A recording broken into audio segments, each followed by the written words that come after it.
Chris. Yes. Will you tell us about the God of High School? I will tell you about the God of High School. Yeah, it's funny because I happen to end up with the good shows this week. No, tell us about it, Chris moments. I mean, I can still tell you about this, but I would like you to, please. For me, God of High School, episode 1, in which there are no gods nor high school. God of High School, episode 1.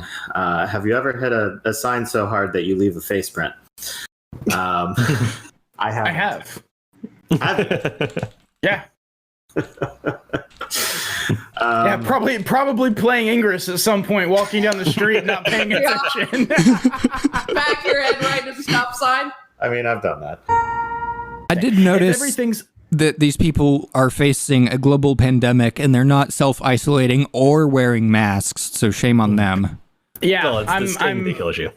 Yeah. They don't need to wear masks because it's a sting. It's apparently they're wasps.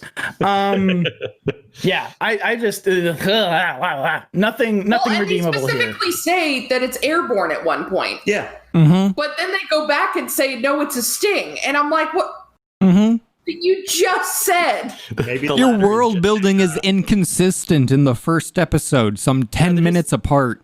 They're just accounting for the existence of anti-maskers. Like the conspiracy theory is that it's actually a sting and not airborne, so they can get out of it. You remember back in the day when the recurring joke on this podcast was anime premises where you take two things pulled out of a hat and smash them together, and then we had to drop the joke because it's fucking par for the course. Yeah, exactly. Yeah, that's what this is. This is generic bullshit done in its own special dumb way. I just started building in my head high school gods. I think Zeus is the quarterback, Hades is the little nerd boy, and Persephone's a cheerleader that Hades keeps trying to fuck. Like I'm building this up in my brain now. We've got a court volleyball team. Artemis is on it. Hephaestus is always in the welding shop. Hephaestus is in shop class all the time. Oh, it's perfect. I love it. Somebody make that. Chris, what are your scores for the show? GB8 episode 1, nothing surprises us anymore. Oh, God, the premise it's interesting. true. Well, like, and I was referring actually to like in the show, just like, oh, time travelers, yeah, I guess, yeah. Well, there was also the mom whose brain is so broken that she just goes along with everything. I thought that was the only believable yada yada to the time travel thing is where they're like, hey, these are time travelers. And the mom's like, cool, tell me about the Edo period sometimes. And then the samurai's like, she took that really easily, and the girl's like, oh yeah, no, her mind is broken. She just goes along with whatever. The next show we have to talk about is Monster Girl Doctor. So we open on generic harem MC protagonist number 138,273. But this time he's a doctor. And he's got his hands under the bra of like a cute cowgirl. And he's filling her up. And she's moaning, and it's real sexy, except one that of the greatest establishing shots in all of anime.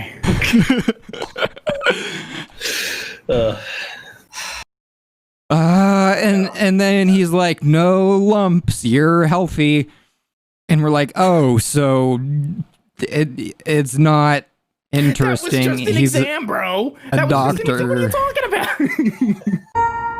But instead of being like a sexy Minotaur dude in the style of the Minotaur girl, who's like mostly, she's par for the course, cowgirl. She's an anime cowgirl. Which is like more human than cow, just enough to be sexy, but not enough to be sexy to the furries. That is the perfect way to describe it. Oh, God. Minotaur dude is going full furry because he's a dude and he doesn't need to be sexy to your standard anime audience because he's a dude. And then there's a snake girl who comes in and is real jealous. And then there's She's also a doctor. That's the thing. Somebody calls her a nurse at some point. But yeah, she's that's like later. And fully she's a like, doctor. no, I'm a doctor. I'm just assisting my love interest that I went to college with because he's hot and he's mine. Anyways, the queen of she's not a queen, she's a princess.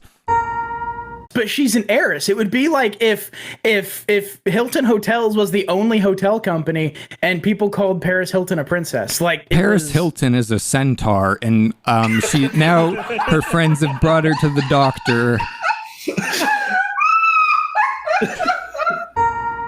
No one touches my pristine body. It's the temple of God. I'm not wearing a condom. But there's two centaurs on either side of her, and she's like a horse, and so she doesn't have like incredibly powerful leg muscles to like jump or move. She and so our main character protagonist, Mr. the Dude, crawls under her, and she makes a joke about not being able to get married. I'm like, yeah, all right. Because he snuck between her legs. And then he's behind her, and she's really freaking out. And I'm like, but you're a horse. You should just kick him. He'd die. You should just anyways, he picks up her leg. Get over this description right now. Secretly, she likes it, though. That's why she doesn't kick him. Because this show was fucking miserable. It was like... So you're saying you missed the part where Snake Doctor sticks her tail in Paris Hilton? In her mouth. No, I did see that. I did actually see that. Chris. I didn't see any context to it. I have no idea why it happened. He's purple. Oh, God. I love it. I The love it. camera accentuates that, but yeah. I fucking love it. God. This is... Within the first 2 minutes, I was like, Dina's gonna love this, and I'm gonna hate it. No, it's the show to me is a masterclass in how to make interspecies reviewers somehow less watchable and less lewd. Like, Yeah. The horse princess was... They were like trying to figure out what was wrong with her on her chart. And I said something about like there was some lead up that was like either we're like you or concerned Steven said like, that oh, we're she's a whore. concerned that she is, and I just said out loud, I was like a whore. And then Chris, without skipping a beat, just goes, horse. You forgot the S there. Everyone in the room missed it. But because I was sitting next to Chris, I was like, wait, what did he say? Say that again. Like, because Christina and Libby were here too. They just completely missed it. It was just gold. It was Chris gold. It was perfect. Last show we have to talk about, oh dear God, save us, Mr. Love, Queen's Choice. Call me Mr. Love. Dean. This is an iOS and Android game. And do not go look at it on the App Store and read the reviews. That is a mistake. Is it that feels like a thing that has to happen now? Round 4, matchup number 2, we have Ghibli versus Monster Girl Doctor. Monster Girl Doctor. Monster Girl Doctor. Noise. Sound my soul just made. Round 5, matchup number 1. This is our final round. We have Decadence versus Ghibli. Decadence. Decadence. And Sam, that's a 5-0 in favor of Decadence. And our final matchup of the day is going to be a 5-0 in favor of God of High School over Mr. Love, Queen's Choice. Yep. Like, don't even ask. Just to give a female perspective real quick. That would be much appreciated. Yes, thank I you. also thought it was terrible. Nice. Okay. I also think it doesn't matter that y'all are straight men watching it. Let me assure you, as a not straight lady, but one that likes dudes, still garbage. So don't worry, there's no gender bias here. Nice. There's no orientation bias. We do. It's terrible. I mean, I at least, when we review Otome, try to make, and we usually do this, we usually do a pretty good job of this, try to make like an explicit point of like, all right, so understanding this isn't for us, was it good? And so many of them just, I feel like aren't. Like the character writing is so bad. Well, we do that Don't with worry, just Fujoshi call me too. up and ask me, hey, Libby, is this garbage? And I can say, yeah, it is. And it's just like, sweet, I'm not just a man with a small scope. Smack dab in the middle, our third least watchable show. That's how counting works. With a 2-2 Monster Girl Doctor. And then advancing in the winner's bracket, our second most watchable show with a 3-1, The God of High School, and our most watchable show with a 4-0 Decadence. There's a funny phenomenon there with Monster Girl Doctor being right in the middle. Not only did it get a 2-2 record, but its point differential is exactly 0, which means that it completely dominated the two shows worse than it, but it was completely swept by the two shows better than it. That is perfect. All right, AniFiles cast members, let's say our catchphrase. Your grand... Oh, God. All right, audience members, I'm stalling for time. Go ahead. All right, let's say our catchphrase. Your grandson has a brain tumor. Brain tumor. Very unfortunate. Flawless as always. Yes. Exquisite, exceptional. It'd make me interested to see more. I'm not going to give it a point here. I could see myself seeing more, but it never really hooked me in, really. I think that if I was to see more, it would be just kind of on the virtue of everyone recommending it. Some people are calling it like an instant classic. I'm not sure if that's quite the case. Mother's basement. Yep. Yeah, exactly. Yeah. And also, the OP kind of reminded me of... talking about exactly what they did in the room afterwards. Oh, and Mariel has a better joke. In the chat, the short girl who's definitely 100 and not 10, the lolicon. Wait, it had question marks, but I like it more as a statement. Dean, will you tell us about Peter fucking Grill and the Philosopher's Time? Yes. Peter fucking Grill. And the Philosopher's Time. Please explain to me the show, which certainly, based on Peter Grill and the Philosopher's Time, is about American barbecue and seasonings. And surely is not about a dude in a fantasy world who's the Mr. McStrongest and gotta fuck them all. Well, here's the thing. Ogres. Here's what I assumed that it would be about wizards who like to barbecue at a wizard barbecuing school. He has a fiance who is the daughter of like a bishop or like a pope-like figure or something like that. Oh yeah, and she has no clue how babies are made. She thinks that a stork brings a child to a cabbage patch. That was my understanding. Yeah. And so she says like, hey, now that you're like the greatest champion and the strongest in the world, my father can't possibly disapprove of us being together. And I'm so excited to have babies with you. He's like, remind me again how that happens. And it's like, well, let me explain.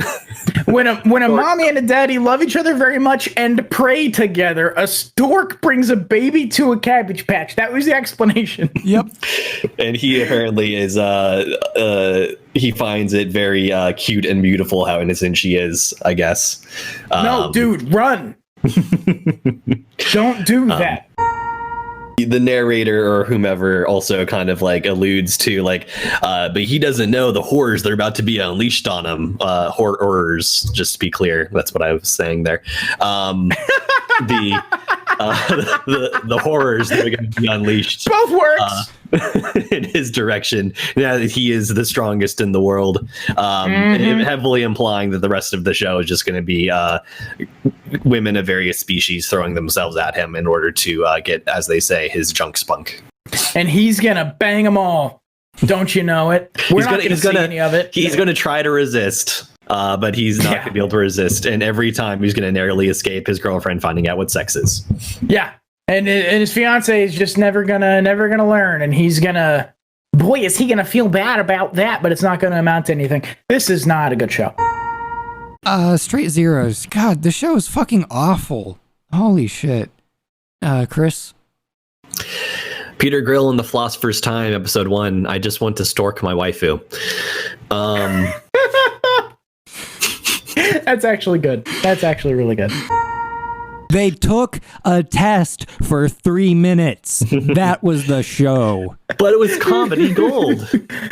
It was clearly supposed to be a comedy, and it's a comedy slice of life spinoff of like, here's just like a little fun skit with all your favorite characters. But it's like, if you didn't like them in the first place, or like that show in the first place, you really have no reason to be interested in this. It's not fun, and these are no one's favorite character. I had more fun reading the Crunchyroll comments than watching this show, and Crunchyroll comments are exactly the level of quality you expect coming from the type of people who would leave comments on an anime. On Crunchyroll! Not just comments on an anime on Crunchyroll, but also comments on a short that's a spin-off of another show that... Yeah, exactly. You know, on something as niche as this. At least nobody was like feeling up her thighs this time. That was, I guess, that is an improvement. Small victories. Yeah. We had conversations before about like, are shows about kawaii girls for girls, or are they just for guys of a certain age? Porque no los dos. Yeah, I think that's the answer. But I mean, yeah, that certain age being old enough to enjoy a good thigh rub, I guess.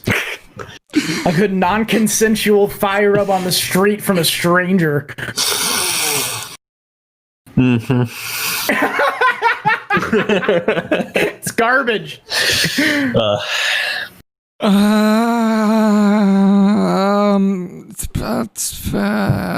Umayan.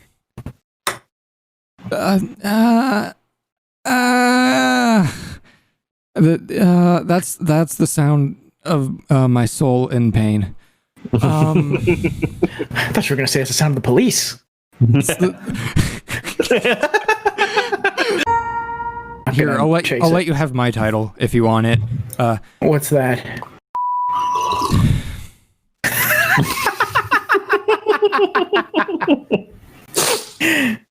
Perfect. That's excellent. Yeah, that's what I'll use. That's really good. I need to find out how to put that on my soundboard. What was I gonna say? Oh yeah, zeros, straight zeros for this. None of this was. It's literally a Find Edge's background, and nothing landed. It wasn't. It's just not. I'm sure. Like I said, I'm sure this is for someone. It's not for me. All right, then for me, Chofutsu Toshi Kashiwa Densetsu R, Episode 1, speaking of the dead horse, straight zeros. Very nice. All right, ratings. Obakezuken, Episode 1. I don't have a title for this, because I don't fucking understand the show. It's just like...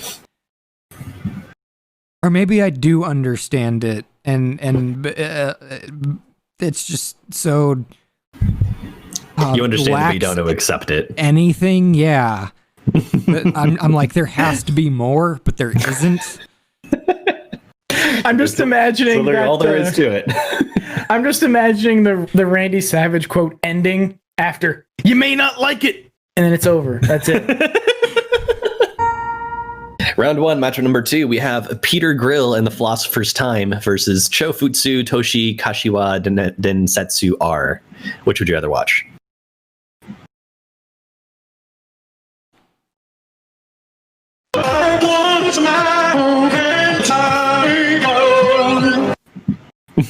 What? What?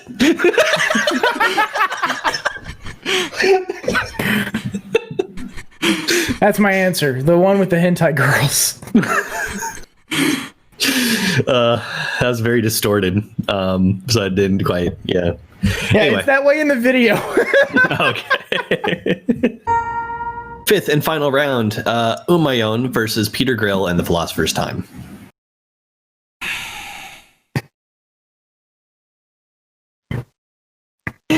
Oh my god.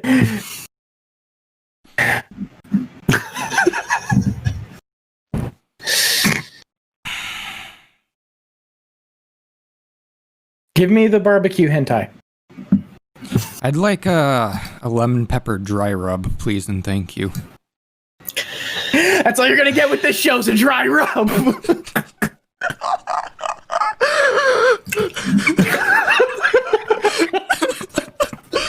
That took a second.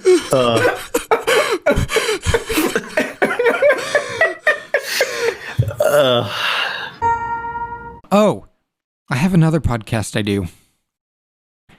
It's called Our Lion April, a podcast about the show Your Lion April, an anime about parental abuse and child protective services and the state of orphanages in Japan.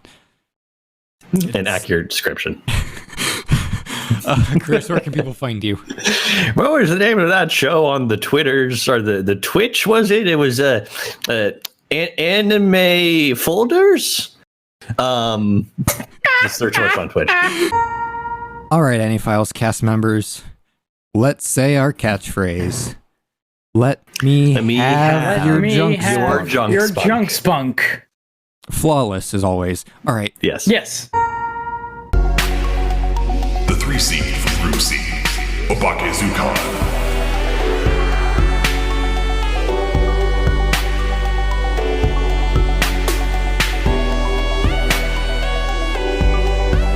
The 2 seed from Group A, Lapis Relights.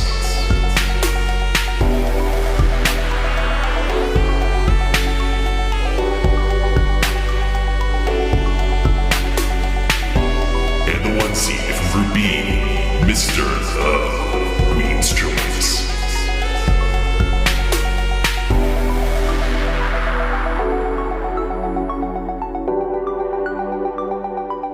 Unfortunately for our hosts, it's time for the tournament to begin. Round 2, matchup number 1, we have our 1 seed, Mr. Love, Queen's Choice, and our 5 seed, Jibby8. Hold up 1 if you'd rather watch Mr. Love, and 2 if you'd rather watch Jibby8. I actually don't know on this one. I'm actually kind of torn. Okay. I'm making my choice. The problem in Varial is that I don't know what happened to my black markers. They have run away.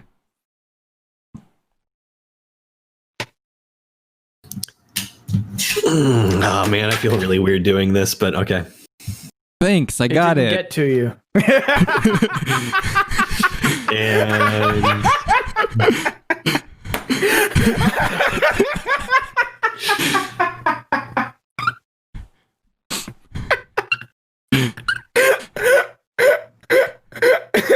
Are you okay, Dean? it's been a long year. All right. That is 2 in favor of Obake Zukan and 1 in favor of Umayon, which means that Umayon will advance to the next round. Obake Zukan is eliminated from the loser's bracket. Which is good for it. Mm-hmm. Congratulations, you are not the worst. All right. I want that on a plaque. Just like it's hanging in your room, not the worst 2020. I also love the fact that this is technically an audio medium and I still haven't explained why I was laughing so much earlier. I was going to, and then I decided, you know what, no. The misfit of Human King Academy. History's strongest Human King reincarnates and goes to school with his descendants. Yes, that's the actual title. The 5 seed from Group B, the God of High School.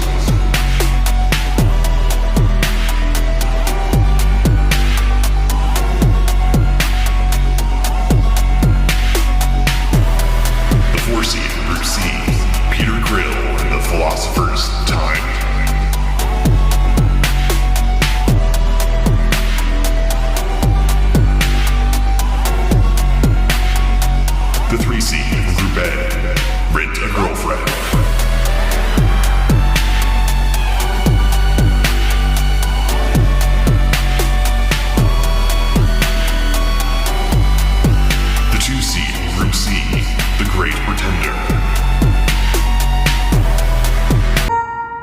And reveal. Misfit of Demon King. The Misfit of Demon King Academy, history's strongest demon, reincarnates and goes to school with his descendants. Rent a girlfriend. Right. The girlfriend I rented reincarnates and goes to school with the other girlfriend I rented. That's a good point. So that is 2 in favor of the Misfit Demon King Academy, history's strongest demon king reincarnates and goes to school with his descendants, which means that the Misfit Demon King Academy, history's strongest demon king reincarnates and goes to school with his descendants will advance to the next round. You're doing that for the rest of this time. You don't get to back out, dude. I was about to say, it's like I was going to be the last time I make you sit through that, but if you insist, then all right. No, you cannot back out of the bit. It's already begun. Once you commit to the bit, you stick with the bit. We're rip and tear into some anime. Yes, we are. We are a little late, but we are finally doing our summer 2020 season recap. Now that we're 3 weeks into the fall season. Wow, that thing's actually got like straps and shit. Oh my god! I love to imagine that if he actually takes off the helmet, he comes out looking all disheveled and shit. Yeah, I saw that coming. That's lovely. I love it. Now everything seems like kind of purplish because You're the visor turns everything green. Mm-hmm. We don't deserve good things because we're on the dark side of Academy City. Fucking shut up. The dark side. It's like, doesn't the dark side exist to be able to like get what you can? Like, just embrace it at that point, right? Yeah. Anyway. Isn't that generally the villain like mindset? It's like, we're gonna take what's ours because no one's gonna give it to us. And it's like, as soon as you have it, it's like, I feel bad about this though. Watching an otome isn't fun. Yeah. I mean, I'm sure it's fun for someone, but it's not fun for me. But actually, I found that there was a bit of a disconnect because of that between what we were shown in the OP of like, very like, this is an otome. Like you see all these different shots of like, the guys holding the girl in all these different ways and stuff like that.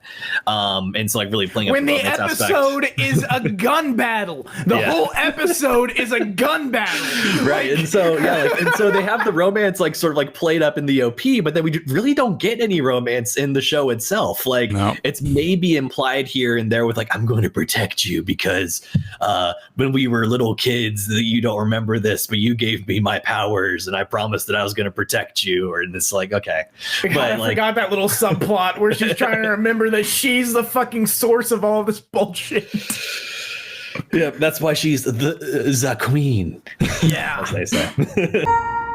She goes to the thing without thinking about it, just pretending to be another famous hacker. She doesn't know shit about hacking. She just goes to this hacker con, pretends to be a famous hacker, and so I can learn more about was this. it Key, who I think like Key was supposed to be like the host, but it turns out the actual Key is there. It was a trap set up to kill Key, who is actually pretty. The actual Key is the idol boy. Yeah. Yep. It's like, what the fuck? Anyway, that was a strange thing. And that's and he had a hacking mentor who was Key before him. But Key is a good guy who protects the chastity of princesses through the power of computers or something. Because then they figure this out. It's like, wait a second, if we can find the thing that controls all the callers, great security move, by the way, then we can disable all of them at the same time. And so they do that. And then the EM waves are originating from this tower. And so these guys who have been chasing them, they're like, my head. And then like literally a guy explodes and we get like nondescript just entrails like splattering across the floor. They killed hundreds violently. And in this otome mystery television producer sim, they killed hundreds. Big bad guy who starts going on about how his powers were given to him by the Black Queen, and then he corrupts our main character, who then falls into a blackness. And she starts to be like, I'm powerful. I promise. And then she starts shining, glowing, glittering, whatever. And then she fights with that, shine bright like a diamond. And the visuals really lose momentum when they start fixating on like the female lead as a love interest. So like whatever they were doing with like kind of like, okay, cool, Super Sentai, let's lead into this, and then suddenly it's just like, oh look, cute girl. Not that that's inherently a bad thing. It just like really killed the momentum. Reminded me also that this was a show that we watched, and so demerits for that. Maybe, I mean, for all I know, maybe the app has that too for Mr. Love, where like you're calling someone you think is just the character, but it's actually just like a live actor on the other end of the line that you're talking to. And it's like, but like, it's like, why do I have to pay money to like, you know, like every time I do a call to someone? It's like, well, because basically it's phone sex, except not sex. Because we shopped it out to an Indian call center, and it's the same one that's contracted by Dell, so their prices are kind of high. I am actually really excited to finish the rest of the show, and I wish I had been able to before today. Okay, well, see how much of that I can sap out of you by the time we're done talking about it. There's a lot of personal things going on with the characters. They're happy and sad a lot, and then there's the that kind of leads to the phrase that I was mentioning, where as soon as we start getting into stuff like the show is not the first to do this, obviously, like kind of getting into like conditional plot armor and weird power creep and like kind of just like that constant like, you know, ramping things up. I call it shownanigans. And this show definitely has some shownanigans. It does. We found the key, or we're trying to acquire it, and now it's about the transcendental thing that this whole thing was a front for all along. And it would have been funny to me if they just like ended the season there. It's like, as of this moment, the God of High School is over. Credits. As far as a Crunchyroll original goes, more of this, less of everything else. I like that. It seems like they're starting to do more manhwas, because some of the both Tower of God and God of High School, they have similarities to anime and anime tropes, but there are a lot of differences too. That's kind of refreshing. There are a lot of, yes, absolutely, especially with this a lot of untapped content for sure. Mm-hmm. Oh yeah. This is our final regular episode of AniFiles. We have a special which is coming up at some point, which we'll do maybe a couple more, maybe not. Only one is confirmed at this point. Slated, yeah. Yeah. But it's the big finale, right? Mm-hmm. The big... Mm-hmm. Yeah, we're... total... We haven't ironed out all the details yet, but at the very least, we think we're going to be doing kind of a best of the podcast tournament arc. The tournament arc to end all tournament arcs. For sure. And we're not doing a losers. Are we doing a losers? We are, yeah, because we need to see once and for all if Conception is the worst anime ever created. The answer is yes. The answer is yes. The whole thing's going to be rigged. We're just going to vote for it out of spite. No. Yeah. I am looking forward to it. All right, and with that, I need a better outro. Yeah.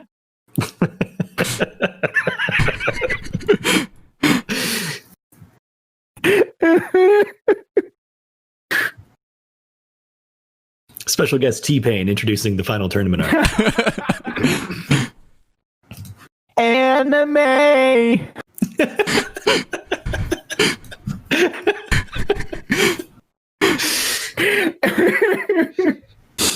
Why is autotune inherently funny? As we wrap up the podcast, we are looking back across 3 years and a season of bullshit seasonal anime, funny jokes, a couple unfunny jokes, and a couple like once in a decade jokes. We've had some really good jokes on this podcast, guys. Mm-hmm. Yeah, actually. And none of it scripted. None of it scripted. Except None maybe, whatsoever. Except maybe our episode titles, but A fancy VO for this. We do have a trailer, though. Should I play the trailer now? Should I wait on the trailer? Well, if we're gonna jump into the tournament arc, you might as well play the trailer. Yeah, Okay. it covers both. Who are we? Oh, on the off chance that this is your first time listening to AniFiles for the final episode, and you don't know who we are, Who are these guys? I'm Ryan. With us, we have Chris Hello. and Dean. I am the most annoying character in anime. You can't truly appreciate the heights of joy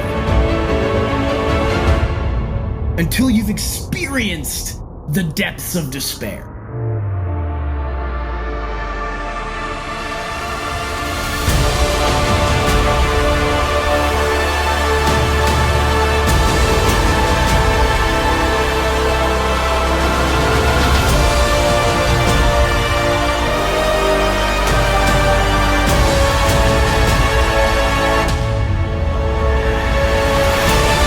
This is it. Today we'll find out which shows we're going to remember after this is all over. The very worst. And the very best.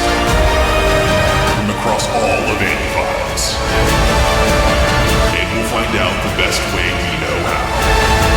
One last time. It's a fucking tournament arc.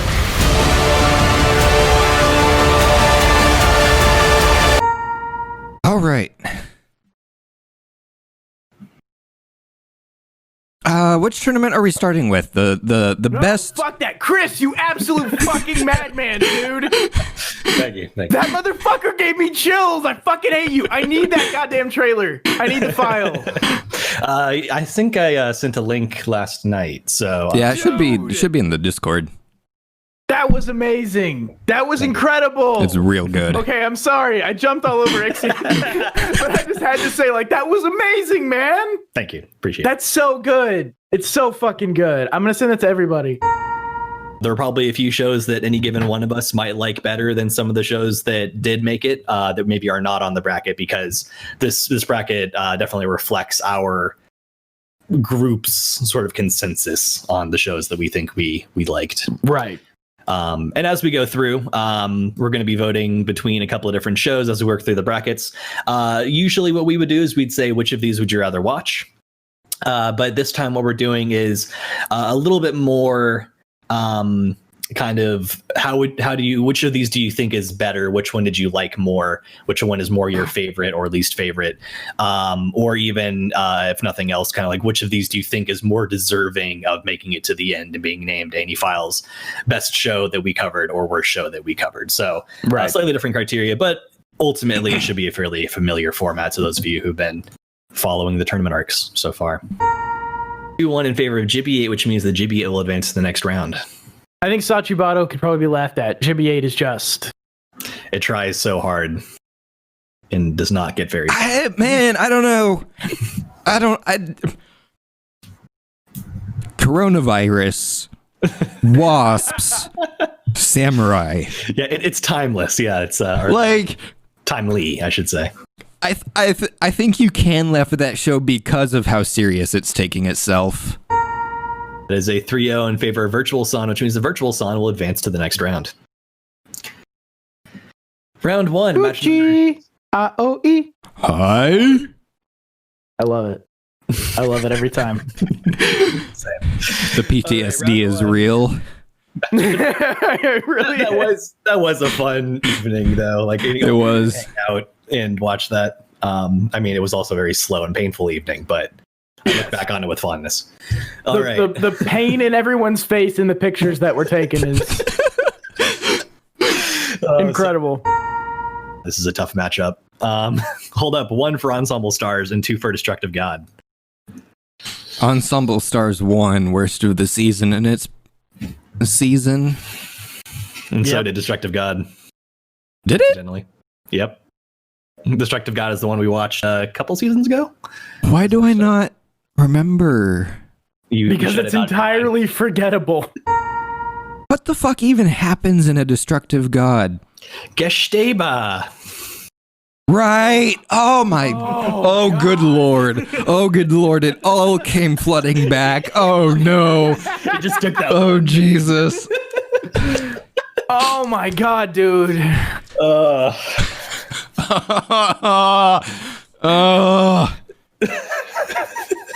Oh. You know what? That changes. Wow. Yeah, it does. Oh God. I actually don't know. Oh man, fuck you.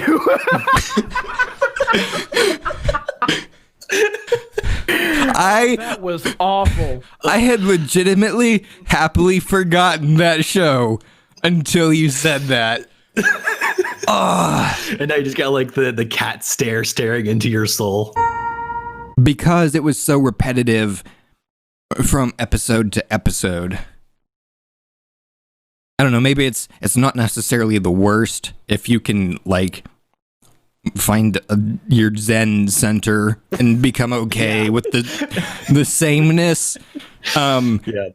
It tolerable. But I think it's the most boring. Zen center, I would describe as a deep and abiding oppression, like depression of the soul. It's a matter of perspective, Dean. Means that it'd be good if only Little Sister Was Here is eliminated from the bracket. Having now looked that show up and refreshed myself slightly more, I don't hate Little Sister quite as much as I thought I did. Yeah, it's the definitely one where it's not as bad as what's it? My Sister, My Writer, which is impressive because that means that like My Sister, My Writer must have been a season where we all thought there were much worse things than it, which is impressive. I think it was. Final results, my friends, for the worst of the podcast of all time bracket. Tied for 13th, Fist of the Blue Sky Regenesis, 100 Sleeping Princes in the Kingdom of Dreams, Shachibado, President's Time for Battle, and Magmel of the Sea Blue. Tied for 9th, we have Hangyakuse Million Arthur, Jibby 8, Angels 3-Piece, and It'd Be Good If Only Little Sister Was Here. Tied for 7th, Card Fight, Vanguard Gate, and If, which feels really low. Ensemble Stars. Tied for 5th, we have King of Prism, Shiny 7 Stars, and Hakyuhoshin Engi. In 4th place, Shinchuka Ichiban. In 3rd place, Virtual Son Looking. In 2nd place, A Destructive God Sits Next to Me. And our 1st place, worst show of all of AniFiles, with a perfect 5-0, Conception. There we go. It is done. Let it be so. Now, AniFiles' best anime of the podcast bracket. Yeep. That's what I have to say about that. The 3 seed from summer 2019 is Oh Maidens, excuse me. Oh Maidens in Your Savage Season. Oh, maidens in your savage season. Thank you. We now move on to round 2, where some of our buys start to come in, including our 1 seed Megalobox versus our 16 seed Welcome to the Ballroom. I'm so sorry, Ballroom. You had a good run, Ballroom. I remember you fondly. Pull up 1 for Megalobox and 2 for Welcome to the Ballroom. And reveal Megalobox. Megalobox, man. Moving on to round 2, match number 3, we have our 4 seed Violet Evergarden versus our 20 seed Infinity Force. Sorry, Infinity. Yep, sorry. You had a good run. All the buys, man. Like, yeah, the top 4. It's rough. So it's rough. Sick. All right, 1 for Violet Evergarden, 2 for Infinity Force, and reveal Violet Evergarden. Violet Evergarden, man. I feel like Gridman was an accomplishment in that they took something that was kind of like inherently doomed to be childish and whatever, and kind of elevated into something like kind of good. And it also gave us the most delicious thighs of what, 2019 or whatever year. Fucking right, man. Oh my god. the weekend factor, yeah. I really like Maidens. Yeah, it was a really, really good show for sure. That's a fun quote out of context. I really like Maidens. Understatement. I mean, it's not the way most people talk nowadays. My sexual or my preference is Maidens. one of the several anime that we've watched that actually made me feel something. Yeah. All right. I think it gave each of us different feels in different places, which is also a sign of a pretty good show. I know the feeling it gave me every time Mai stepped on my boy's feet. Not that feeling, Dean. Okay. And reveal Megalobox. Megalobox, man. That show's soundtrack is still my hype soundtrack. I listened to that. I pulled out like the hype jams from that soundtrack and made a playlist. And I listened to that playlist before I took my LSAT. I listened to that playlist before finals. Oh yes, hyping yourself up for the LSAT. Shadow boxing with some law books. I truly don't know. I really don't know which one to like. This is a coin flip. In fact, I'm just gonna do that. Where's a here? I'm gonna flip an SD card. Have your cat pick a card. Okay, well that I didn't assign one before I flipped it. Okay, which one's heads? I think heads is 1, tails is 2. Okay, heads is 1, tails is 2. The poorly thought out binary choice makes sense and then doesn't all of a sudden. Yep. Got it. Flipping an SD card is so oddly appropriate for this podcast. And reveal. Moving on to round 4, matchup number 1, we have our 1 seed Megalobox versus our 4 seed Violet Evergarden. Hold up 1 for Megalobox and 2 for Violet Evergarden. I refute. Well, you might not want to refuse because you might yours might be a not tiebreaker. Yeah, right. Actually, you know what? Fuck, dude. It's close enough that we kind of need to make choices. Yeah, you're right. Oh, I wasn't actually going to refuse. I was gonna let you, but hypothetically. All right. Oh God, it hurts, dude. Our 4 seed Violet Evergarden versus our 3 seed Oh Maidens in Your Savage Season. All right, now it's my turn to have a crisis like Dean and Chris just had. We all take our turn. And reveal. Yesterday. Yesterday. All right, that's a 3-0 in favor of Sing Yesterday for me. Yesterday. Losers round 3, matchup number 3. We have our 6 seed Rascal Does Not Dream of Bunny Girl Senpai versus their 12 seed Special Signature to Save a Soul Gridman. We have our 6 seed Rascal Does Not Dream of Bunny Girl Senpai versus our 2 seed Carolyn Tuesday. Hold up 1. Don't die on me. Don't die on me, Bunny Girl. 2 for Carolyn Tuesday. Shit. Is there an agenda happening? Reveal. Rascal. Carolyn Tuesday. Carolyn Tuesday. Are you kidding me? Rascal could have won. Change your vote. I'm not going to. I think Carolyn Tuesday's objectively better. God damn it. Hold up 1 for Maidens and 2 for Megalo. Oh, Megalo in your savage box. Oh, God. Oh, that's a really weird mental image, actually. Okay. I'm not gonna elaborate. Okay. Tied for 13th place, Banana Fish, Infinity Force, Welcome to the Ballroom, and Hanebado. Tied for 9th, we have Wotakoi, Love is Hard for Otaku. In 9th place, Esu.Gridman, Sing Yesterday for Me, and Mobile Suit Gundam The Origin. Tied for 7th place, we have Wave Listen to Me and Rascal Does Not Dream of Bunny Girl Senpai, which that one feels weird. Tied for 7 feels weird for Bunny Girl, but It really does. it's only because there's a lot of really worthy shows in the top 5 here. So tied for 5th, Carolyn Tuesday and Boogie Pop and Others. In 4th place, Devilman Crybaby. In 3rd place, Megalobox. In 2nd place, Oh Maidens in Your Savage Season. And in 1st place, Violet Evergarden. You know who else will be around us? The co-hosts of this show. We will still be places. I know the podcast is ending, but we are not dying. Contrary to every other podcast, which ends and all the co-hosts have to, kill themselves. We don't do that here. Well, that's how it usually goes. That's why, look. I've survived another podcast ending. Look, most podcasts, I do want to point this out. Most podcasts that get orphaned around episode 20 or 25. We've done over 100 episodes of this goddamn thing. We've had an incredible run. 100 episodes gets you syndication in television, guys. Like, we've done a lot. The best of the podcast and worst of the podcast.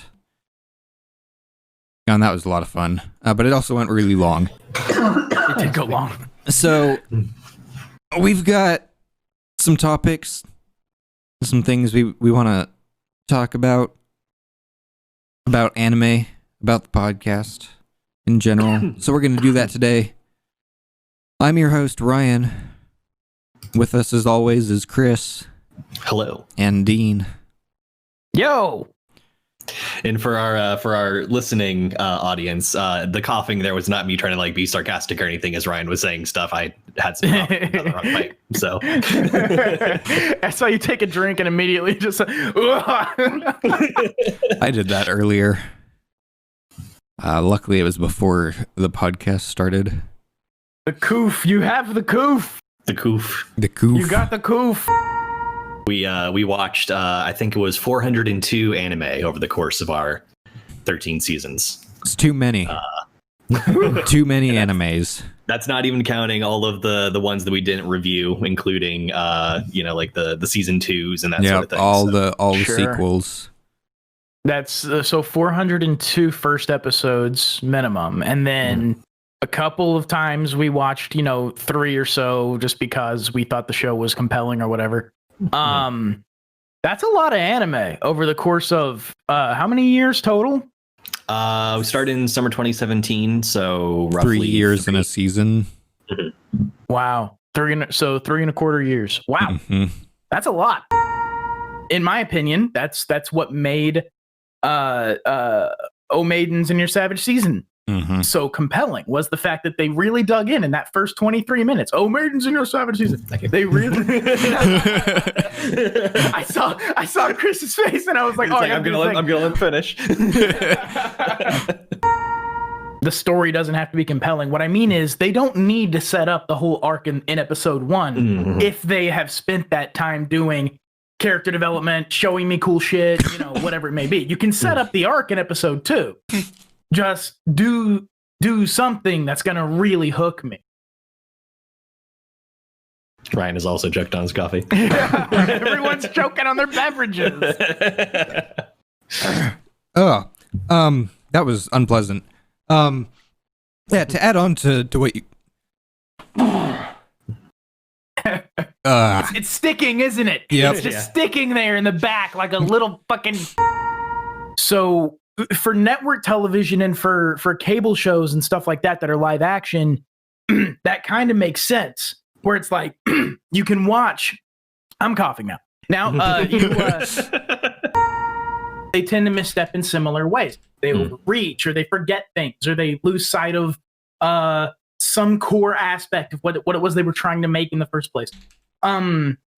I just want to clarify that point before people are like, "This is not a video game podcast." It's not a video game podcast, but it's an interesting. It's a video game podcast now.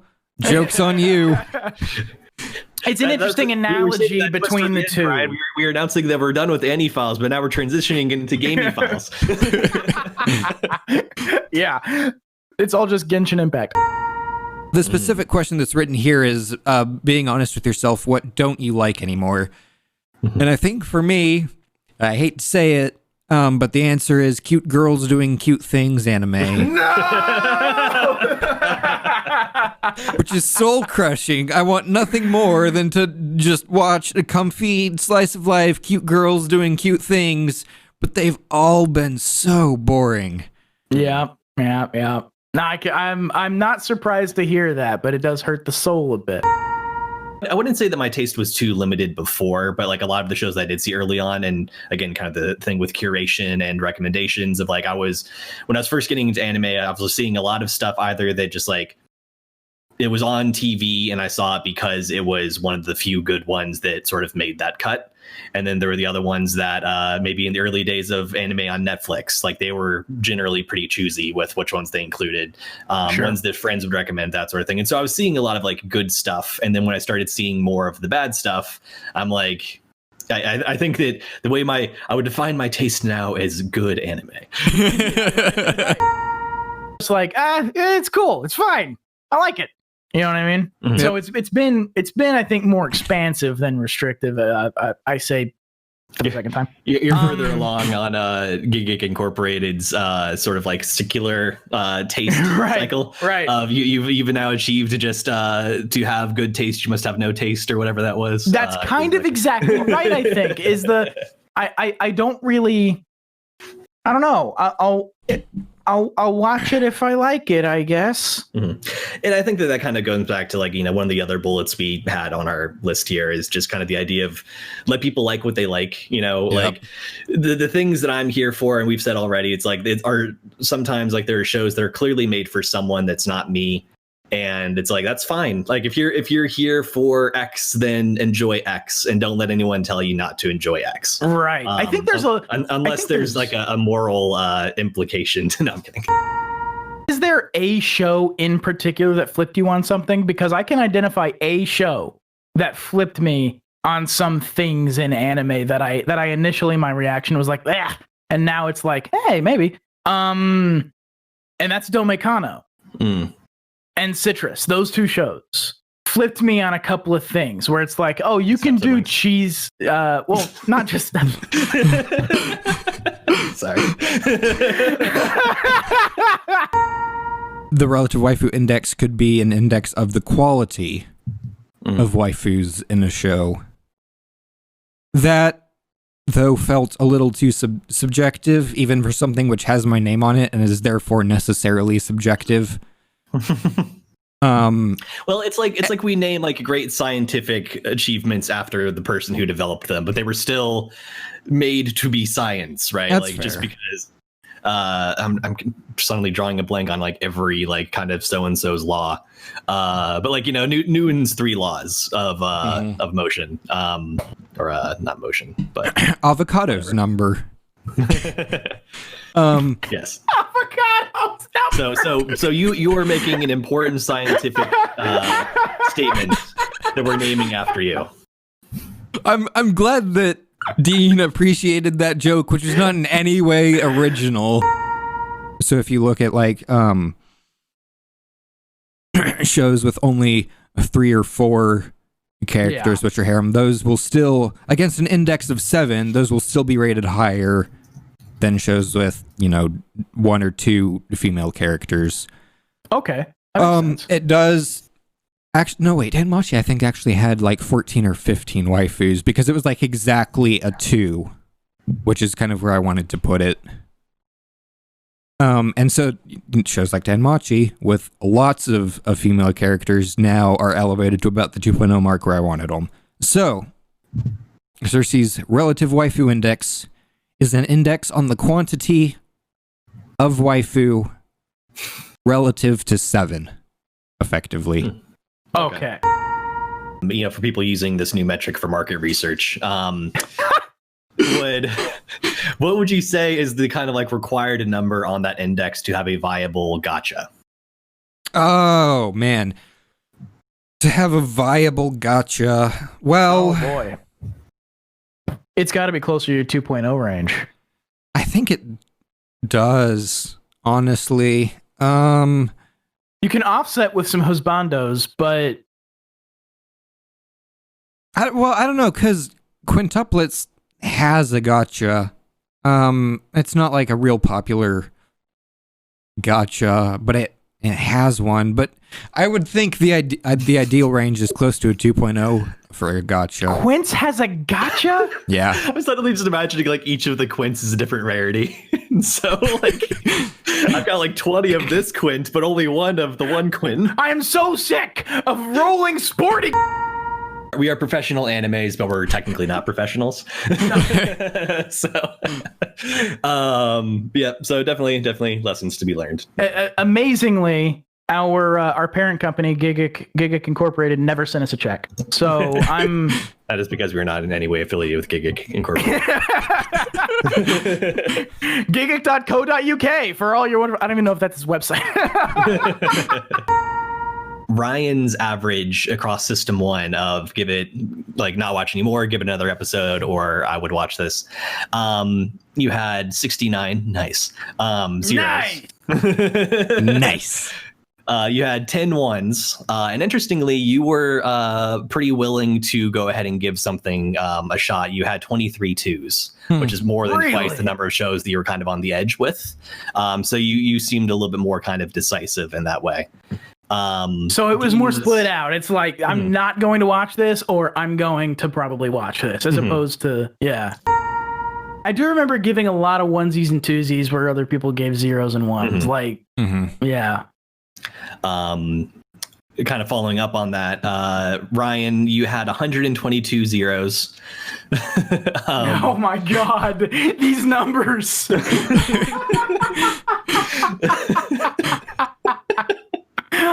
Oh shit! For ones, many fewer ones at 52.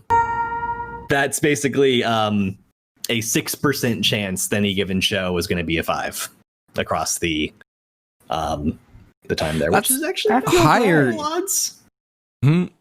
It's not quite 1 in 10 shows. That feels higher than I would expect. Maybe I was too generous.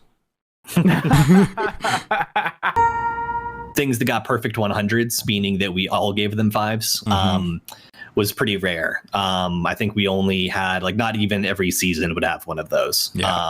I'd have to go back and look at those numbers, but that was quite a rare occurrence when that happened. There definitely one of the things I'm sorry, go for it. Oh, there definitely were seasons where our highest scored show was like less than 90%. Yeah. And I think that to the point of kind of that feeling that winter 2018 was really good, I think might have also had like the only case of multiple hundreds in the same season. There might be like makes sense. One other that had 2. But I think that winter 2018 had like 2 or 3, and that was like a really rare occurrence, which is probably why we thought of it so highly. So highly, because there's a couple of standouts that just kind of elevated our perception of that season. A pretty close number of 4s at 40. You had 18 5s and 1 6. Which is not technically a score that we allow, but that was what's the name of it? Joshi Kause. Shoji Kause. A powerful thighs short. Yes. So you made the joke that it's like, I would give this a 6 if I could, and Ryan typed it in and said it would be there forever, and indeed we forgot to change it. So it's there forever. That was the short with the powerful thighs. Which I still want to go back and watch. That's still on my list of shows to watch. It hasn't fallen off. It was a good show. The data sort of makes sense in a weird way for what seasonal anime is. That again, kind of coming back to the overall average of about 30%. I think it would be kind of a fair statement to say, rounding up slightly, that like a third of anime in a season is decent to good. Fewer than that's going to be like really good, like best of the season sort of material. But I would say that like on average, like you could sort of count on like even in a given week, say we're watching 6 shows, 2 of them being good or decent, feels about right. We didn't have too many weeks where like everything was bad, and we would have still when everything was good. Sure. And we would have, sometimes there would be a single group that was kind of stacked, and then there'd be another group that was full of mediocre stuff that we weren't really enjoying. Favorite shows that I can just like kind of name off the top of my head: Violet Evergarden, probably the single favorite for me. Iraduku, I really liked a lot. Devilman, like I've said, like Bunny Girl Senpai, kind of in hindsight, in a way, it was pretty good. I mean, there's several I can name that like I liked, but just sort of as far as favorites, Megalobox is not in my top 3, but it's definitely up there in like my top 5, 6 ish. Like kind of my top 3, I think, would be Violet Evergarden, Iraduku, Devilman, and partially because those are the three that like made me feel something. Right. I can kind of like look back fondly. Promise Neverland was pretty solid. I remember. Boogeyman, or not Boogeyman, Boogie Pop. Man. For me, Boogie Pop, Land of the Lustrous, Violet Evergarden, Maidens. Oh, Maidens. Yeah, that's another one that Yeah. I forgot to name, but definitely in my top 5-ish.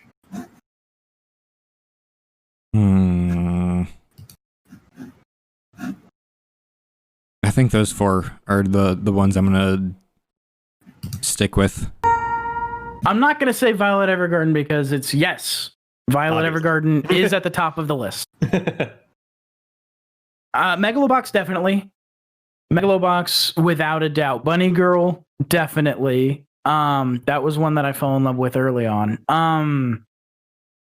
Domekano actually got me reading the manga. Like, I loved Domekano. Let me think. There was also...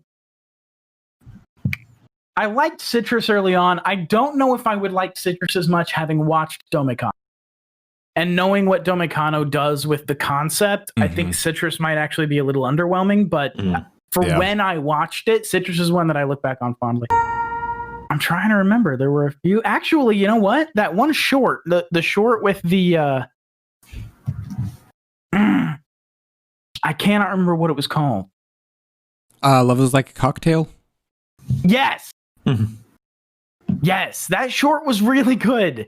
I still go back and watch an episode of that every now and then. I've never finished it, but I'll still throw one of those on. Like that was really, really fun. There's some that I think if I had more time, I would definitely have sat down and finished. Things like that Olympia Kiklos. I would have loved to finish that. So there are some that are kind of in that realm. But all in all, I think the top shows are kind of the top shows. The ones that landed in kind of the top 4 of the tournament arc. I think those are sort of the ones that go on the list for sure. And then there are some that are specific to me, like Domekano. And Evergarden comes to a private women's academy to tutor Isabella in the ways of being a lady. Heir to the York family, Isabella feels trapped in this new and uncomfortable world.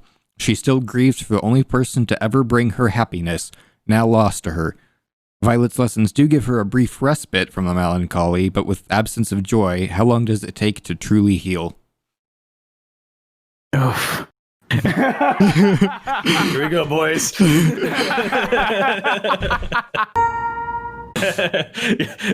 no anime will ever again exist. Yes, this ending the show means the end of anime. We apologize. Yes, that's exactly right. I'm sorry, we have crashed an entire industry. All right, AniFiles cast members, let's say a catchphrase that we haven't planned in advance.